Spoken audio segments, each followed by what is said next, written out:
மீனவர்களும் சமூக நீதியும் என்ற பொருளில் தமிழ் மீனவர் கூட்டமைப்பின் தலைவரும் உயர் நீதிமன்ற வழக்கறிஞருமான தோழர் ரஜினி அவர்கள் உரையாற்றுவார்.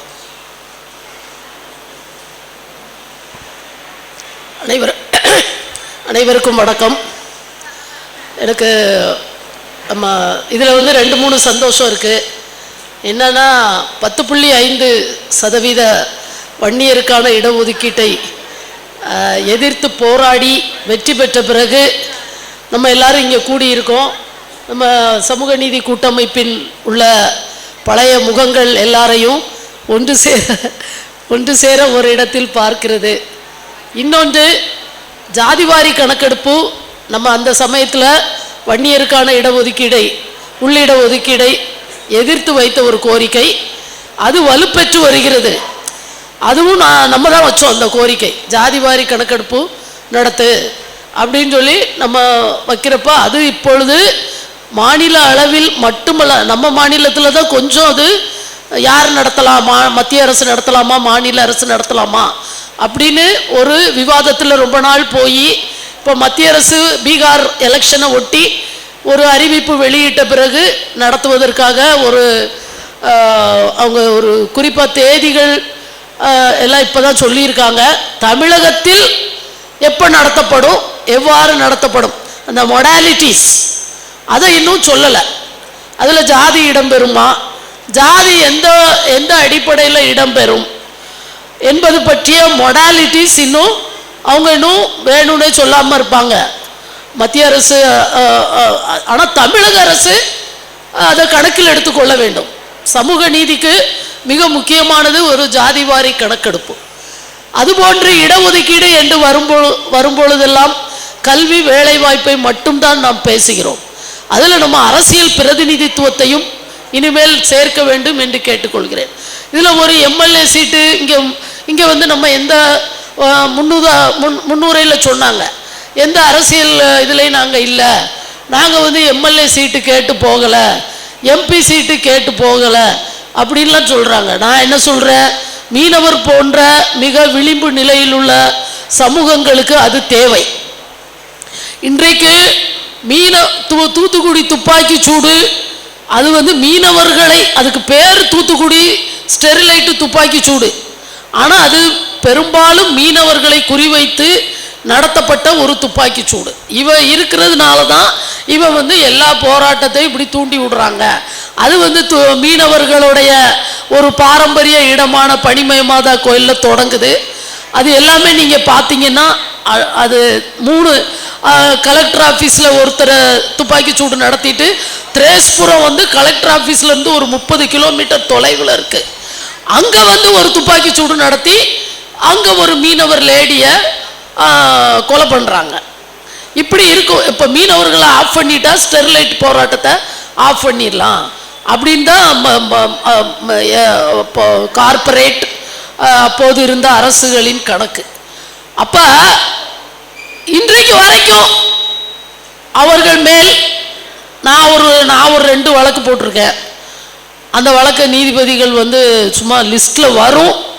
அது ஒரு பேருக்கு எடுத்து என்ன செஞ்சுருக்கீங்க அப்படின்னு அரசு வழக்கறிஞர்கள்ட்ட கேட்பாங்க. நாங்கள் 1 கோடி நிவாரணமாக அதை கொடுங்க அப்படின்னு நாங்கள் சொல்லுவோம். ஏன் கொடுக்க மாட்டேங்கிறீங்க அப்படின்னு கேட்பாங்க. அப்புறம் நாங்கள் சொல்லுவோம். அப்புறம் ஒரு 15-20 நாள் கழித்து வாய்தா வரும். அப்புறம் ஒரு கள்ளச்சாராய சாவுகள் வரும். அதுக்கு ஒரு 10 லட்சம் நிவாரணம் கொடுத்துருப்பாங்க. அப்போ நாங்கள் சொல்லுவோம் கள்ளச்சாராய சாவு அடுத்த 15 நாளுக்கு ஒரு மாதம் வாய்தா கழித்து வரும்போது ஏதாவது ஒன்றுக்கு தமிழக அரசு, நான் எந்த அரசை குற்றம் சொல்ல, அப்பப்போது அந்தந்த வாய்தா இருக்கும்போது இருக்கிற அரசுகள் அப்போ கள்ளச்சாராய சாவுக்கு 10 லட்சம் கொடுக்குறாங்க, இவங்களுக்கு வெறும் 25 லட்சம் கொடுத்துருக்காங்க, நிவாரணத்தையாவது கூட்டுங்க அப்படின்னு நாங்கள். ஏன்னா அருணா ஜெகதீசன் கமிஷன் சிலரை பர்டிகுலராக பாயிண்ட் அவுட் பண்ணியிருக்கு. பண்ணி இவங்க தான் இதுக்கு காரணம். துப்பாக்கி சூடு நடத்தப்பட்ட சவுத் சோன் ஐஜி, டிஐஜி, அதுக்கப்புறம் அந்த கன்சர்ன்ட் இன்ஸ்பெக்டர், இவங்க எல்லார் மேலேயும் குற்ற வழக்கு பதிவு செய்ய வேண்டும். நிவாரணத்தை 1 கோடியாக கூட்ட வேண்டும். இன்றைக்கு வரைக்கும் தமிழக அரசு அதற்கு செவி மடுக்க மறுக்கிறது. அவங்க கேட்பாங்க, என்ன செஞ்சிருக்கீங்க, நடவடிக்கை எடுத்திருக்கீங்களா? சைலேஷ் குமார் யாதவ்னு ஒரு ஐஜி தான், சவுத் சோன் ஐஜி. அவர் வந்து அந்த டிஜிபி கேடர்ல ப்ரொமோட் ஆயிட்டார். எவ்வளவோ மனித உரிமை இதெல்லாம் இருக்கு. அதெல்லாம் அப்ப அன்றைக்கு கூட ஸ்னோலின் அம்மா, இந்த யங்கஸ்ட் பர்சன், அவங்க ஸ்னோலின் தான் அதுல வந்து அந்த ஒரு ஸ்டூடெண்டா துப்பாக்கி படுகொலை செய்யப்பட்ட அவங்க அம்மா கூட ஃபோன் பண்ணாங்க. அம்மா எல்லா இதுக்கும் அவங்களுக்கு ஒரு ஆற்றாமை, எல்லா நான் நிவாரணம் கேட்க நினச்சிக்காதீங்கம்மா அப்படிலாம் சொல்கிறாங்க. இருந்தாலும் தார்மீக ரீதியாக அரசுகளுக்கு ஒரு கடமை இருக்கின்றது. அந்த கடமை 90% நிறைவேற்றாமல் அரசு மழுப்பலாக இருப்பது என்பது மீனவர் சமூகத்திற்கென்று சரியான அரசியல் பிரதிநிதிகள் இல்லாதது. யாராக இருந்தாலும் இருக்கட்டும், அவர்கள் அதற்கான குரலை சட்டமன்றத்திலும் நாடாளுமன்றத்திலும் எழுப்பும் போதுதான் அவர்களுக்கான உரிமைகள் பெறப்படுகின்றது. இன்றைக்கு மீனவர் சமூகங்கிறது ஒரு தென் மாவட்டங்களிலிருந்து கன்னியாகுமரியிலிருந்து எல்லா இடங்கள்ல இருக்கு உள்நாட்டு மீனவர்கள். நானே கூட நினைச்சேன் மீனவர்கள் 4 மாவட்டத்தில் தானே இருக்காங்க, 5 மாவட்டத்தில் தானே இருக்காங்க, நான் கூட நினைப்பேன். ஆனா சில கூட்டு முயற்சிகளில் கலந்து கொள்ளும் போதுதான் உள்நாட்டு மீனவர்கள் பெருமளவில் இருக்கின்றார்கள் என்று தெரிய வருகிறது. அப்ப ஜாதி வாரி கணக்கெடுப்பு நடத்தும் பொழுது இப்படிப்பட்ட உதிரியான சமூகங்களை இணைத்து அவர்களோட மக்கள் தொகை எவ்வளவு, சரி கல்வினா மீனவர்கள் பெரும்பாலும் பார்த்தீங்கன்னா எனக்கு நினைவு தெரிஞ்சு நான் எங்க தெருவில் உள்ள ஒரு கிறிஸ்தவ பள்ளிக்கூடத்தில் தான் படித்தேன். கிறிஸ்தவ பள்ளிக்கூடம் இல்லைன்னா நான் படிச்சிருக்க மாட்டேன், கருவாடு தான் வித்திருப்பேன். அது உண்மை. கிறிஸ்தவ பள்ளிக்கூடம் இல்லைன்னா என் தலையில கருவாடு மீன் கூட இருந்திருக்கும், அது உண்மை. இருந்தாலும் கிறிஸ்தவ பள்ளிக்கூடம் என்பது ஒரு லிமிட்டடான ஒரு எக்ஸ்போசரை தான் அது வந்து மீனவர்களுக்கு கொடுத்தது. உதாரணம் பார்த்தீங்கன்னா எல்லாரும் கொஞ்சம் படிக்க வசதி உள்ளவர்கள் அல்லது கொஞ்சம் மோட்டிவேஷன் உள்ளவர்கள் அவங்க குடும்பங்களில் செகண்டரி கிரேட் டீச்சரா இருப்பாங்க. யாராவது ஒரு ஆண் ஒரு பெண் கிறிஸ்தவ ஆண்கள் பள்ளிக்கூடத்தில். இதற்கு மேல் இந்த இதுல வந்து யாருமே அதுக்கு மேல் போஸ்டுக்கு யாருமே போனது கிடையாது. எய்டட் ஸ்கூல்ல செகண்டரி கிரேட் டீச்சரா இருப்பாங்க. இதற்கு மேல் இடஒதுக்கீடு அவர்களை வந்து ரீச் பண்ணதே கிடையாது. ஏதாவது ஒரு வெளியில போய் அவர் படிச்சிருப்பாரு, ஏதாவது ஒரு இதுல சேரலாம் அப்படின்னு இந்த குரூப் 1, 2, 3, 4 தேர்வுகள் என்றால் சமீப காலம் வரை மீனவர்களுக்கு என்னன்னே தெரியாது. இப்பதான் கொஞ்சம் ஃபாதர்ஸ் வந்து ஒரு டியூஷன்ஸ் கோச்சிங் சென்டர் மாதிரி வச்சிருக்காங்க. நாங்கள்லாம் சொல்லி கொஞ்சம் வெளியில போய் வேற இப்போ திருச்செந்தூர் அங்க இருக்கு, பக்கத்தில் இருக்கிற அமளி நகர் இருக்கு, கொஞ்சம் பேசாம கவனிங்க, அமளி நகர் இருக்கு அப்படின்னா அதுக்கு பக்கத்துல நிறைய அரசு அலுவலகங்கள் இருக்கு. அதுல எல்லாமே அந்த அரசு அலுவலகங்கள் எல்லாமே பஞ்சாயத்து வந்து மீனவர்களை பத்தியே தான் இருக்கும். ஆனா பஞ்சாயத்து பண்றவங்க மீனவனுக்கு ஏன் அது கொடுக்கல, இது கொடுக்கல, இது கிடைக்கல, தடைக்கால நிவாரணம் கிடைச்சிச்சா, அவனுக்கு ஏன் டோக்கன் கொடுக்கல போட்டுக்கு, இது எல்லாமே பஞ்சாயத்து பண்றது. பூரா கடல்ல விழுந்தானா அவனை ஏன் தேடல, நீ அவனை ஏன் இது பண்ணல, அவனுக்கு நீ வந்து எல்லாம் பஞ்சாயத்து பண்றது பூரா சாமியார்கள் தான். அப்ப பிஷப்பு போய் பார்த்துடுறாங்க. மீனவர்களுக்கு ஒரு அரசியல் பிரதிநிதித்துவம் எப்பவுமே இருந்தது கிடையாது. ஒரு மீனவ தலைவர்கள் இப்ப சிறுபான்மையினரா இஸ்லாமிய தலைவர்களை கூப்பிட்டு பேசுறாங்க, அந்த மற்ற டிஎன்டியா தலைவர்களை கூப்பிட்டு மீனவன் சொன்னா பிஷப்பை போய் பார்க்கறாங்க. நீ ஏன் பிஷப்பை போய் பார்க்கிற, நீ மீனவர் லோக்கல் தலைவரை கூப்பிட்டு பேசு. பிஷப்பு அவங்க எல்லாம் ஒரு அளவுக்கு இவங்க நான் தான் சொல்றேன்ல, எங்க ஊர்ல வந்து கிறிஸ்தவ பள்ளிக்கூடம் எங்க தெருவில் இல்லைன்னா என் தலையில மீன் கூட தான் இருந்திருக்கும். ஆனா அவர்கள் அரசியல் பிரதிநிதிகளாக மீனவர்களுக்கென்று ஒரு அரசியல் பிரதிநிதித்துவத்தை அவங்க எடுத்துக்கிறாங்க. மாநில அரசுகள் அதை ஆதரிக்கின்றன. நான் பொதுவா சொல்றேன் என்னன்னா, அதனால கல்வி வேலை வாய்ப்பில் அரசியல் பிரதிநிதித்துவத்தை சேர்க்க வேண்டும். யார் துப்பாக்கி சூடு நடந்தா யாருக்கு என்ன அப்படிங்கிற மாதிரி இருக்காங்க. அதுக்கு கிரிமினல் வழக்கு பதிவு செஞ்சா இன்றைக்கு ஒரு அனிதா நீட் தேர்வில் அனிதா போறாங்க, திருமாவளவன் போறாரு. காரணம் என்னன்னா, ஒரு அரசியல் பிரதிநிதித்துவம் இருக்கு. அரசியல் பிரதிநிதித்துவம் இருக்கும் பொழுதுதான் அரசுகள் பயப்படுது. ஆர்கனைஸ்டா எந்த கம்யூனிட்டி இருக்கோ அந்த கம்யூனிட்டிக்கு சமூக நீதி எளிதாக கிடைக்கிறது. யாரு உதிரியாக இருக்கிறார்களோ அந்த கம்யூனிட்டி புறக்கணிக்கப்படுகின்றது. எவ்வளவு மீனவர்கள் நடத்தாத போராட்டமா? மீனவர்கள் இந்த மாநிலத்திலேயே இந்தியாவில் கூட சொல்லலாம், துப்பாக்கி சூட்டில் அதிகமாக சுட்டுக் கொல்லப்பட்ட ஒரு சமூகம் மீனவர் சமூகமாக தான் இருக்கும். எங்க துப்பாக்கி சூடு நடந்தாலும் பார்த்தீங்கன்னா அதுல எப்படியாவது மீனவர்கள், அவர்கள் சுற்றுச்சூழல் அவர்களை பாதிக்கின்றது, கடல் வளத்தை சூறையாடுகின்றது, கார்பரேட்டுகளின் முயற்சிகள், கார்பரேட்டுகள் எடுக்கும் முயற்சிகள் அவங்களுக்கு ரொம்ப பாதகம். நிறைய பேர் போய் பார்த்தீங்கன்னா தொழிலே இல்லம்மா, அப்படி எல்லாரும் வட்டிக்கு வாங்கி வாசிக்கு வாங்கி தான் தின்னுகிட்டு இருக்கோம்.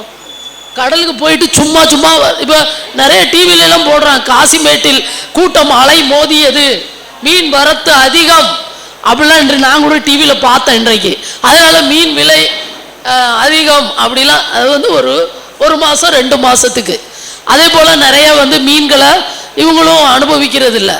மிடில் மேன் நிறையா இருக்காங்க, அவங்க எக்ஸ்போர்ட். நான் என்ன சொல்கிறேன், மீனவர்களுக்கென்று எனக்கு யாருமே எம்எல்ஏ சீட்டு எம்பி சீட்டு அதில் உள்ள டிஃபிகல்ட்டிஸ், அதில் உள்ள நுவான்சஸ், அதுக்கு எப்படி இருக்கணும், ஒரு தந்திரமாக இருக்க வேண்டியிருக்கு, அரசியல் சாதுரியத்தோடு இருக்க வேண்டியிருக்கு, அந்த மாதிரிலாம் இருக்குன்னு தெரியும், எல்லாருக்குமே தெரியும். அதில் உள்ள என்னென்ன இருக்கு, பணம் ஏகப்பட்ட கோடிக்கணக்கில் பணம் புரள வேண்டி இருக்கின்றது. அது நம்மள்கிட்ட அந்த மாதிரி விஷயங்கள் நம்மள்கிட்ட இல்லை. இருந்தாலும் ஜாதிவாரி கணக்கெடுப்பு எடுப்பதன் நோக்கம் விளிம்பு நிலை சமூகங்களுக்கு. இன்றைக்கு டாக்டர் ராமதாஸ், அன்புமணி அவங்களோட அப்பா மகன் சண்டைய மீடியாக்கள் இவ்வளவு பெருசுபடுத்துது அப்படின்னு அது அவரால் துணிந்து ஆல்ரெடி உள்ள 30-20% எம்பிசிக்கு உள்ள 20%, 13%, 14% கல்வி வேலை வாய்ப்பில் வன்னியர்கள் அனுபவித்துக் கொண்டு இருக்கிறார்கள். எங்க தலைவர்கள் எல்லாத்துக்கும் தெரியும், சமூக நீதி கூட்டமைப்பில் இருந்தாலும் அவரோட அரசியல் பேர வலிமையை கூட்டுவதற்காக அவர் உள்ளிட ஒதுக்கீடு 10.5 கேட்கிறாரு. உள்ளிட ஒதுக்கீடுனா யார் மீனவனுக்கெல்லாம் என்னன்னு தெரியாது. நாங்க போய் கிளாஸ் எடுக்கிறோம், எல்லா சமூகங்களையும் கிளாஸ் எடுக்கிறாங்க அப்படின்னு சொன்னா 10.5னா என்னது, உள் இட ஒதுக்கீடுனா என்னது யாருக்குமே தெரியாது. இடஒதுக்கீடுனா என்னன்னு யாருக்குமே தெரியாது. அப்ப 20ல் 10.5 அப்படியே சில போஸ்ட்ல சிலர் வரலாம் ஓப்பனா இருக்கும் போது, சில போஸ்ட்ல வன்னியர்கள் நிறைய வந்திருக்காங்க. ஆனா எல்லா போஸ்ட்லயும் 10.5 எங்களுக்கு கொடு, அதை தான் நம்ம எதிர்க்கிறோம். ஒரு 100% பிஏஓ போஸ்ட் இது பண்ணா 20% எம்பிசி, அதுல 10.5 கொடுத்துரு எனக்கு, மீதி 9ல் நீ கேட்டு போ. இதான் நம்ம சமூக நீதி தலைவரோட கூற்று. இதைத்தான் நாங்க எதிர்த்தோம். ஆனா அதையும் மீறி அவரு அந்த 14% நாங்க புள்ளி விவரங்களை வெளியிட்டோம். அதையும் மீறி அவருக்கு ஒரு தெனாவட்டை எது கொடுக்குது என்றால், அவர் ஆர்கனைஸ்டா எம்பிசி இடஒதுக்கீடு வச்சு அவங்க அந்த இடஒதுக்கீடில் கல்வி வேலை வாய்ப்பு வாங்குவதற்காக அவங்க ஒரு அரசியல் ரீதியாக தங்களை ஒரு ஆர்கனைஸ்டான ஒரு சமூகமாக அவர்கள் கட்டி எழுப்பி வைத்திருக்கிறார்கள். வன்னியர் ஓட்டு அந்நியனுக்கு இல்லை அப்படின்னு அவர் சொன்னார். இப்போ அவருக்கு உழுதா என்னன்னு தெரியல. ஆனா அரசியல் கட்சிகள்லாம் என்ன நினைக்கிறாங்கன்னா, அவர் பேசினா வன்னியர் ஓட்டு விழும். ஆனா வன்னியர் ஓட்டு எல்லா கட்சிக்கும் தான் விழுதுன்னு நம்ம எல்லாருக்கும் தெரியும். இருந்தாலும் அந்த ஆர்கனைஸ்டா இருக்கிறதுக்கு ஒரு மதிப்பு கொடுக்குறாங்க. மற்றவங்க எல்லாரும் ஒரு மனு கொடுக்கிற சமூகமாகவே இல்லை, நிறைய பேர் இருக்காங்க மனு கொடுக்கிற சமூகம் கொடுத்துட்டு எனக்கு நிவாரணத்தை கூட்டு, எனக்கு ஒரு வழக்கு போடு, எனக்கு இது போடு, எனக்கு அது போடு. இப்படி என்று ஒரு மனு கொடுக்கிற சமூகமாகவே சில சமூகங்கள் இருக்கின்றன, இருக்க வைக்கப்பட்டிருக்கின்றன என்ற காரணத்தினால் நான் ஒரு பரிந்துரை இந்த சமூக நீதி கூட்டமைப்பு, இது வந்து ஈஸியாக சொல்லலாம், எங்களுக்கு எம்எல்ஏ சீட்லாம் வேண்டாம், நாங்கள் அதை நோக்கிலாம் நாங்கள் போகல, ஆனால் போக வைக்கணும். சமூக நீதி என்பது கல்வி, வேலைவாய்ப்பு, அரசியல் பிரதிநிதித்துவம் என்பதில் தான் தனியார் இடஒதுக்கீடெல்லாம் கேட்டு இது பண்ணுறோம். ஆனால் இன்றைக்கு பரந்தூர் விமான நிலையத்துக்கு நான் வந்து முதலமைச்சர்கிட்ட போய் மனு கொடுப்பேன்னு விஜய் சொல்றாரு. அவரை பார்த்து எல்லா கட்சிகளும் பயப்படுறாங்க. ஏன் கேட்டா ஆர்கனைஸ்டா ரசிகர் மன்றம் அது ஓட்டா கன்வெர்ட் ஆகுமா அந்த விவாதத்துக்குள்ள எல்லாம் நாம் போல. ஆனா ஒரு ஆர்கனைஸ்டா ரசிகர் மன்றங்கள் வைத்திருக்கின்றார். அதில் இளம் இளைஞர்களின் ஓட்டு நம்மை விட்டு போய்விடுமோ, எல்லாருமே தான் ஒரு மாற்று வேண்டும் என்று நினைக்கின்ற இந்த சூழலில் அவருக்கு ஒரு வாய்ப்பு கிடைத்து விடுமோ. இதனால எல்லாருமே இன்னைக்கு சமூக நீதி கூட்டமைப்புமே சரி, நம்ம டிஎன்டி சமூகம் காசிமாயன் அவர்கள் பேசினார், நம்ம இவ்வளவு நாளும் மனு கொடுத்துக்கிட்டே இருக்கோம். காரணம் இப்ப டிஎன்டி சமூகத்தில் நிறைய அரசியல் பிரதிநிதிகள் இருக்கின்றார்கள். இருந்தாலும் அந்த கோரிக்கையை அவர்கள் எடுத்து முன்வைக்கவில்லை. ஆனால் மீனவர் போன்ற சமூகங்களில் எதுவுமே கிடையாது.